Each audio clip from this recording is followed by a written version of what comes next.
Hello guys, so welcome to the day 3 review of the Boxing Day test match between Australia and India. And yesterday, like me and Pranav were doing this and we were pretty much down about India's chances, but we still had hope of something special to happen.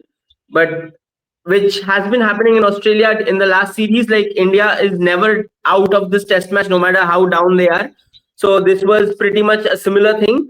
So in the morning session after Rishabh Pant and Jadeja went out cheaply, like Rishabh Pant went out to a interesting shot, but so it was pretty all doom and gloom for India. But I guess at the end of the day, we can at least say that India are in a far better position, like trailing by 116 odd runs, like with 2 days to go. Australia now need to bat big in the last innings, and so that gives India less time to bat in the maybe the last day of the match or something.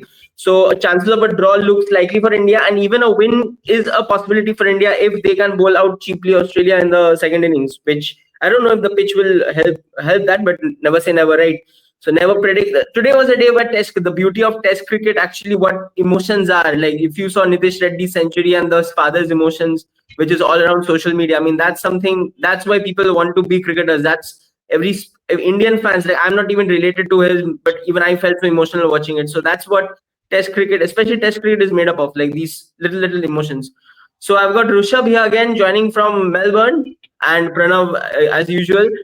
So Rishabh, you were in the stadium today.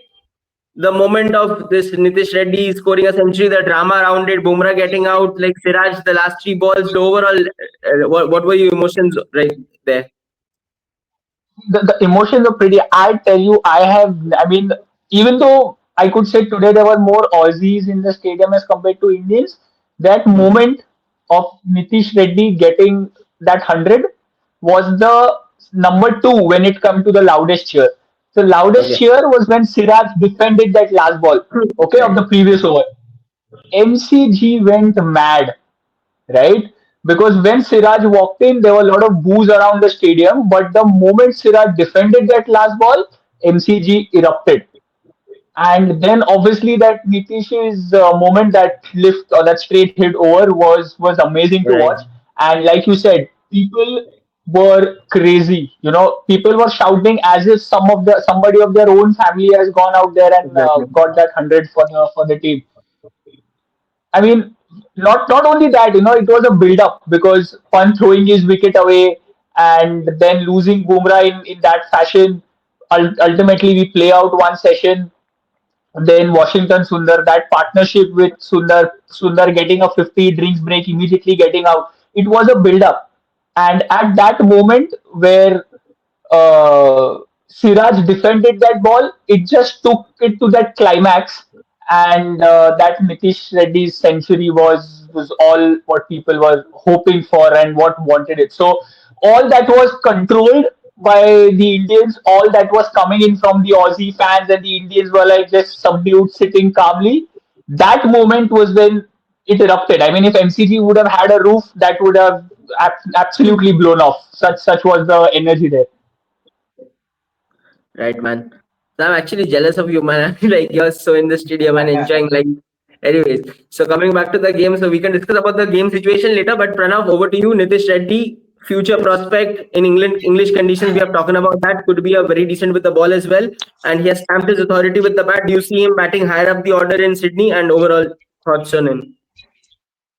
I think the amount of criticism that Rohit got for dropping Shubman Gill is now surpassed, like beyond the earth, beyond the satellites that are there above this earth, because he was trolled so badly. Obviously, he's not informed, but I think as as a cricket fan, even if you're not an Indian cricket fan, if you would have watched from second session towards the end of the third session or the truncated third session, you would have realized how much it matters for somebody like Nitish Kumar Reddy, who's making his debut for India, to get those runs, to actually stand up for your team and do something of that sort. That mad emotion that you just mentioned. I'm just trying to put it into certain words which I'm not able to. But that sheer amount of passion, even I, even I, if if I just recall what I did when Nitish hit that shot over mid on, is just mad. Like, ah, Yeah, I mean, who am I to celebrate his century? I'm just nobody. So, but just for the sheer passion of that game, where you just want Nitish to do so well. You just want him. I mean, he scored crucial 40s in the Perth Test. He took us to 150. Uh, in I think in Gabba he saved by batting balls. right. Even in the pink ball test, he gave us a modest first innings 40 total odd. Right, yeah. by reverse sweeping Scott Boland over 39 for six. Um, but if there is someone who deserved 100, it is Nitish Kumar Reddy, because I think all those, and credit to Pat Cummins in Australia as well for actually bringing so much drama to Test cricket, because I can never imagine myself being batting out there or even sitting in the stands experiencing that moment, because if you had a Apple Watch, would have checked your heartbeat, it would have been over 110, 120, True. because it's that sort of a passion. And I think overseas you get value for your runs, even if you're a fan. I've seen this in England, I've seen this in Australia, I've seen this in New Zealand, where people value your runs. People acknowledge your contribution, even when that banter between the fans were happening. It starts with Virat Kohli is a great batter, but what he's done is not well, is not right. So Hmm. that sort of camaraderie, if you get, um, yeah, I mean, as you said, I'm pretty jealous of Rishabh that he's sitting in Melbourne, but um, whatever amount that he has spent so far in this trip is Paisa was only this one day of cricket that he saw. He's seen. Probably it's just that his trip is made worth it. I'm pretty sure he'd agree with what I'm saying. True, man. I mean, So, actually, Rishabh, I'll tell you what. When yeah, this plan, yeah, yeah. when this trip was planned, and whoever was asking me why you're going, I'm going to watch cricket, only cricket. And I think to all of that, this today's the day is the answer that yes, I went to Melbourne to watch only cricket, because these moments are what you live for, right, and what you hope for. So today was that sort of a day. Absolutely. I mean, true cricket fans, like, I mean, watching a game at Lords, at say Melbourne, at these venues, I mean, these are like lifetime dreams, like for any true cricket fan, to be honest. I mean, these are different kind of experiences. Like a trip for that is enough.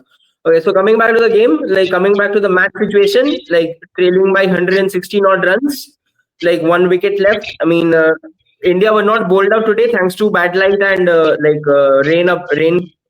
But however, tomorrow, like if we add say 20, 30 runs or bat some time, so do we feel that like anything around 100, Australia will need to bat around say entire of day four, or do you feel like how do Australia approach this?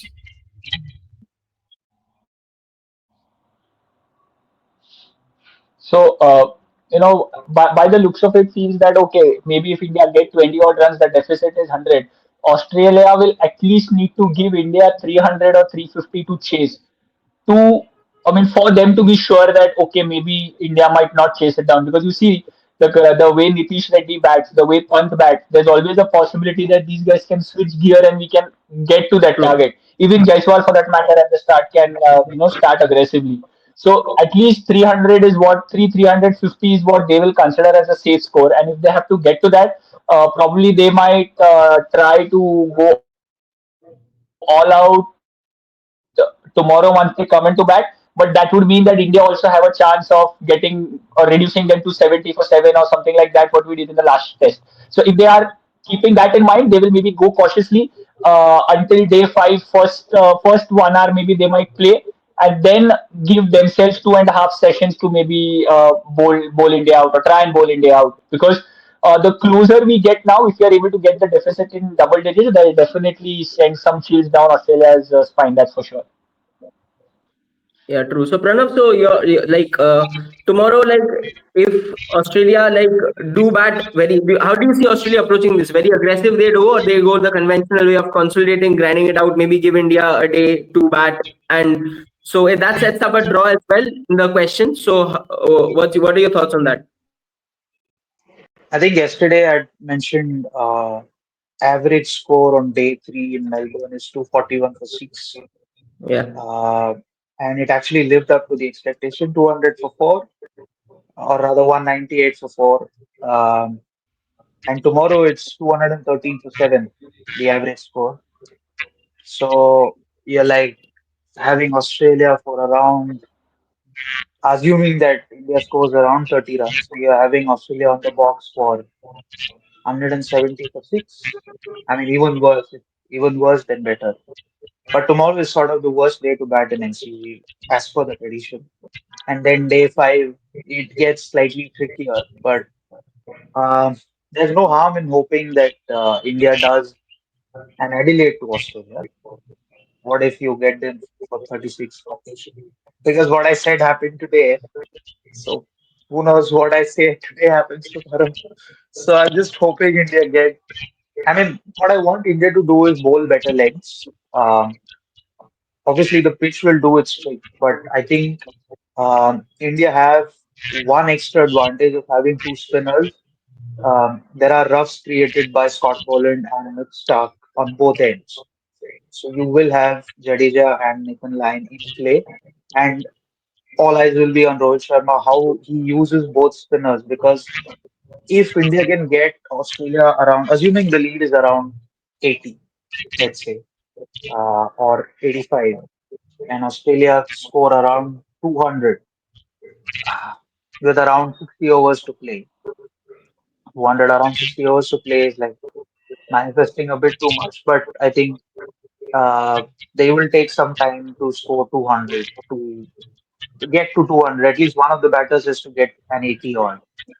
So, yeah, I mean, 285 or 60 overs, 70 overs, probably a couple of batters ending the fag end of their career. Kohli, the chase master, being booed by the crowd, being sledged by the crowd. He has a point to prove, being actually trolled by the media as a joker. Rohit Sharma not in form, nothing to lose. Probably he might just announce his retirement after the SCG test. Who knows? He might adopt the one day mode and go bang bang for the chase. I mean, I'm just giving you scenarios, but I think what's ideal for Australia is to have that target where India can't reach their hands towards, but they have enough overs to bowl India out. And that will be another question because today the light meter reading has come out. So now this right. will be the benchmark for the rest of the 2 days. Now, if the light goes bad, then we are surely losing overs. Tomorrow, 98 overs have to be bowled. So, yeah, I mean, as long as Nitish Kumar Reddy survives, plays his shots, I'm pretty sure he'll collect boundaries tomorrow because there's nothing to lose. He'll not even leave a single ball. And I'm pretty sure most of us will be awake at 4:30 to watch Nitish bat. Absolutely. Um, because tomorrow it starts at 4:30. So yeah, I mean we are in for some fun. Um, and my eyes will be very keen on Rohit Sharma, the skipper. So True.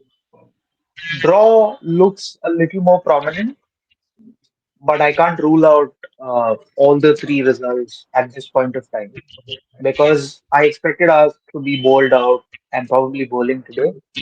But having got what more than what I thought of, there's no harm in expecting a little more so that we get even a little more and probably go 2-1 into Sydney. Who knows? Yeah. I mean, fair enough. So I think, like, if you are being truly rational, I think Australia is still the favorites for this test, given the match situation right now, because 116 is a lot of runs, to be honest. Look, And if but it's yeah, if it was 70-30 yesterday, it's 60-40 today. So India have true, true. clawed that 10% back towards themselves. Yeah. If they What I think can today, get yeah, what today, enough yeah, wickets but yeah, tomorrow, 50. hmm, true. I think what today has done is made a draw more of a probability as well with the weather around. So we have to take that into consideration going into day four and day five as well. But I feel like if No, I India mean do get a it's chance, not bad weather either. Rishabh can yeah, confirm this because he's sitting in Melbourne. It's not bad weather for the remaining 2 days. It's only intermittent stops. So okay, Okay. So Rishabh, so before we wrap up, so a final discussion on Washington Sundar. I mean, he has done it in the past in the last BGT in Australia, that Washington Sundar Shardul Thakur partnership, and now here. And every time he has either with the ball, with the bat, I think he has looked very, very promising all the time. So do you think I think he's not spoken about much, but overall what's your take on him, Washington Sundar, in this side? I mean, do you think that he is more of a batting all-rounder, or do you feel his bowling is more of a bowling all-rounder? Pranav, you can go ahead. I think Rishabh, we lost or something. No, he's back. So the question is on Washington Sundar. Yeah. Yeah, so Rishabh, so thoughts on Washington Sundar? Oh, it was amazing. If I have to go ahead and say this, I think he looked a lot more confident than Nitish Reddy also at some point. The way he was leaving deliveries, the way he took his time, the way he supported Nitish Reddy at the other end. I think it was amazing to see. Uh, he didn't try run any rough shots. He was happy to let the ball go. He bided time basically. That's what Test cricket is all about. And he soaked in the pressure because at the time he walked in, it was just fun throwing away his wicket, pressure, the stakes were high, Australia were on top, the crowd was crazy, but actually he ensured that he soaked all of it in and stitched that partnership. He looked really very comfortable. At no point it felt as if he's playing overseas. It felt as if he's playing on that wicket for years long, and it was so smooth to watch his innings, right? Be it him leaving the ball, he was in complete control. Be it just pushing the ball in the gap for Lion, especially rocking back on the back foot and cutting it to get those threes because the square boundaries in Melbourne are too huge enough for them to clear. But the way they were running those threes and running those twos, it was amazing to see. Fair enough. I think Washington Sundar, I think, is more of a grinder kind of a batsman. Like, he's not that very flamboyant kind of a batsman as of now in Test cricket. But I think he's one in the which every team wants to have in their side, to grind out the opposition more, bowl more overs, get them tired. So I think he has done his job pretty well in the limited tests he has played so far. So I think as we look ahead to tomorrow, Pranav, so any last words from you? I think talking about Washington Sundar, his whole innings had only one boundary that he hit of Mitchell Stark towards Mhm. tennis bat towards cover. I mean, I don't know how do I define that shot.